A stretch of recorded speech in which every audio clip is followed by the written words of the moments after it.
Welcome back. Kenya is continuing its mission of bringing down unsafe buildings in poor neighborhoods just weeks after that heavy rainfall that brought down that building that killed 51 people in the capital, Nairobi. Authorities are saying that they're trying to prevent history from repeating itself, but Kenyans think otherwise. Kenya's authority tore down a badly built residential block in a poor Nairobi district on Tuesday. More than 250 shoddy buildings that could now face demolition after a 6-story structure collapsed last month, killing 51 people. The Kenyan authority have identified 258 buildings considered structurally at risk, which could be pulled down, leaving thousands of people to find new homes in a city already struggling to keep pace with a growing population. If a building is of questionable structural integrity, we have two things to do. First, if it is salvageable, if it can be reinforced or remedied, it can be done.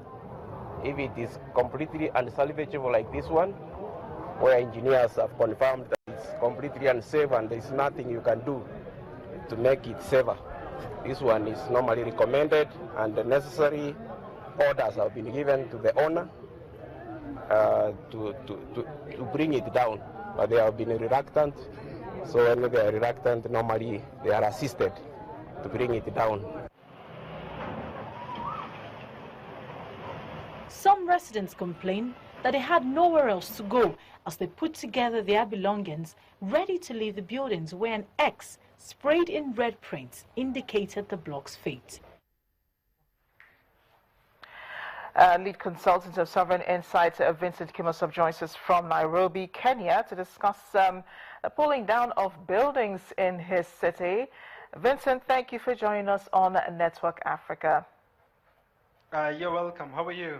I'm fine. I'm great. And I think that, some people in Nairobi think that, this is the end of the world for them. Their buildings coming down. Did government really provide alternatives for them to move to, perhaps until this whole situation is over?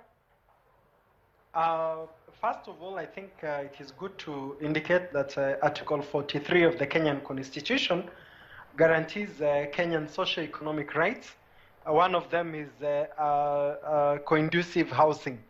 So I think coming on the background that there's a building that collapsed, that over 40 people died, the government first wants to demonstrate that it is acting and acting swiftly. Unfortunately, that this has also not gone in hand by ensuring that the residents or the people who are occupying the buildings that have been identified to be risky have been given options or places to go and reside. What they've been given is time. And it is actually good that Kenyans have actually heeded to this call for them to move. And there are some houses which are already vacant. Now, the challenges we are having, or the relevant authorities are having in the demolition, are the infrastructure. So power lines that still contain a lot of electricity. Yeah. That's where the challenge is. Yeah, I quite understand that, and it's quite a delicate situation there, because if those lines hit the floor, then it becomes a totally different scenario. But what about the owners of these buildings? Is there some compensation for them also?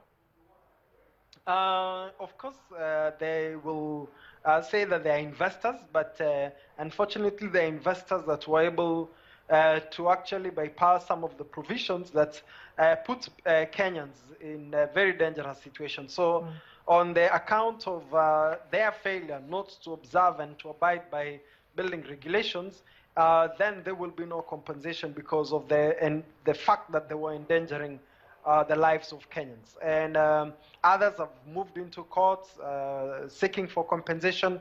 But I think in view of past experiences and what Kenyans have gone through, because these are not the first buildings that are collapsing, I do not expect them to go far in their narrative or push for compensation.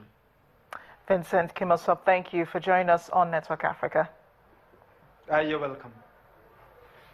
And this is where we end the program today. Thanks for watching. I am Amarachi Ubani.